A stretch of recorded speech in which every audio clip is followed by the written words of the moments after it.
पर गंभीर नदी में डूबने से 2 बच्चों की मौत हो गई है। सूचना मिलते ही फौरन सर्च ऑपरेशन भी शुरू किया गया, लेकिन एसडीआरएफ की टीम को कामयाबी हाथ नहीं मिली है।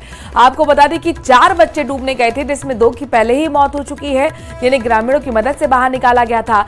2 अभी भी डूबे हुए हैं। रात भर सर्च ऑपरेशन चला, हालांकि जब अंधेरा ज्यादा आ गया तो ऑपरेशन को बंद करना पड़ा। बच्चे की तलाश के लिए एक बार फिर से सर्च ऑपरेशन शुरू किया गया है।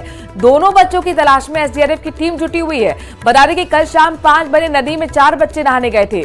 2 को तो ग्रामीणों ने बाहर निकाला, लेकिन तब तक उनकी मौत हो चुकी थी। तो भरतपुर से बड़ी खबर है, जहां पर आपको बता दें कि दर्दनाक ये हादसा हुआ। नहाने गए 4 बच्चे पानी में डूब गए। 2 बच्चों के डूबने की जानकारी जैसे ही एसडीआरएफ को मिली है, चूंकि 2 को तो पहले ही ग्रामीणों ने बाहर निकाल लिया था, लेकिन उन 2 बच्चों को ढूंढने के लिए लगातार एसडीआरएफ ने सर्च ऑपरेशन कल चलाया, लेकिन रात को ये ऑपरेशन को बंद करना पड़ा। सुबह एक बार फिर से तलाशी के लिए सर्च ऑपरेशन की शुरुआत हो गई है। बच्चों की तलाश में एसडीआरएफ की टीम मौके पर पहुंची हुई है। अब सर्च ऑपरेशन की फिर से सुबह होते ही शुरुआत की गई। 5 बजे कल यह हादसा हुआ था, जब 4 बच्चे नहाने गए थे। 2 को तो ग्रामीणों ने बाहर निकाल लिया था, जबकि 2 बच्चों की डूबने से मौत हो गई है।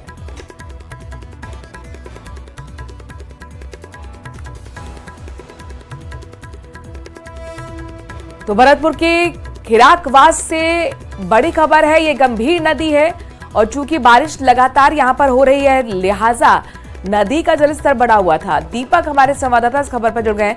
दीपक, सर्च ऑपरेशन फिर से शुरू हुआ है, क्या अपडेट इसको लेकर? देखिए, इस मामले में अपडेट ये है कि कल शाम को 4 बच्चे जब वहां पर नदी में नहाने गए थे तो वो डूब गए थे। 2 बच्चों को ग्रामीणों ने सकुशल बाहर निकाल लिया था, लेकिन 2 बच्चों का पता नहीं लगा। लगातार रेस्क्यू ऑपरेशन चला। अभी सुबह जल्दी में दोनों बच्चों के जो शव है वो पानी में तैरते हुए दिखाई दिए, तो ग्रामीणों ने एसडीआरएफ की टीम के साथ दोनों बच्चों के शवों को निकाला है और अब पोस्टमार्टम की जो कार्रवाई है वो कुछ देर बाद की जाएगी। दोनों बच्चों की मौत हो चुकी है पानी में डूबने के कारण। करीब लगभग 13 से 14 घंटे इनको पानी में हो चुके थे और लगातार रात को भी जनरेटर की रोशनी में एसडीआरएफ की टीम द्वारा रेस्क्यू ऑपरेशन चलाया गया था, लेकिन सफलता न मिलने पर रेस्क्यू ऑपरेशन को बंद किया। सुबह जल्दी ही जब ग्रामीण आए तो दोनों की जो शव है वो पानी में तैरते हुए दिखाई दी। ये जो गंभीर नदी है वो लंबे समय से सूखी पड़ी थी, लेकिन पांचना बांध में पानी की जो क्षमता है वो अधिक होने के कारण 3 गेट खोले गए थे, जिनमें 2 गेटों को बंद कर दिया गया। एक गेट चालू था, उसमें से लगातार जो पानी आ रहा था वो बयाना की तरफ आ रहा था और ऐसे में ये जो खिरकवास गांव है वहां पर ये बच्चे नदी में नहाने गए थे, तभी ये पूरा हादसा हुआ था। जी दीपक, जाहिर तौर पर चूंकि लगातार ये सावधानी भी बरतने के लिए कहा जा रहा है प्रशासन की तरफ से कि नदी नाले जो उफान पर हैं उससे थोड़ी दूरी बना के रखिए, लेकिन सवाल यही है कि परिजनों ने इस ओर ध्यान नहीं दिया। 4 बच्चे यहाँ पर नहाते समय डूबे। देखिए, बिल्कुल ये स्कूली छात्र थे और घर से स्कूल के लिए कह करके निकले थे, लेकिन वो नदी में नहाने के लिए गए थे और इसी दौरान ये पूरा हादसा हुआ।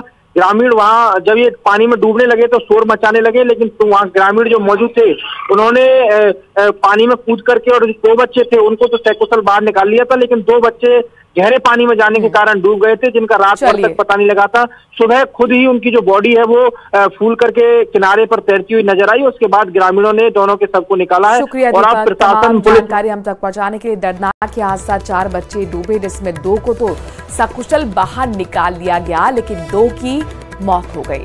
एक बार फिर न्यूज 18 राजस्थान अपने सभी दर्शकों से अपील करता है, इस वक्त लगातार मूसलाधार बारिश राजस्थान के हर कोने में हो रही है, लिहाजा नदी नालों से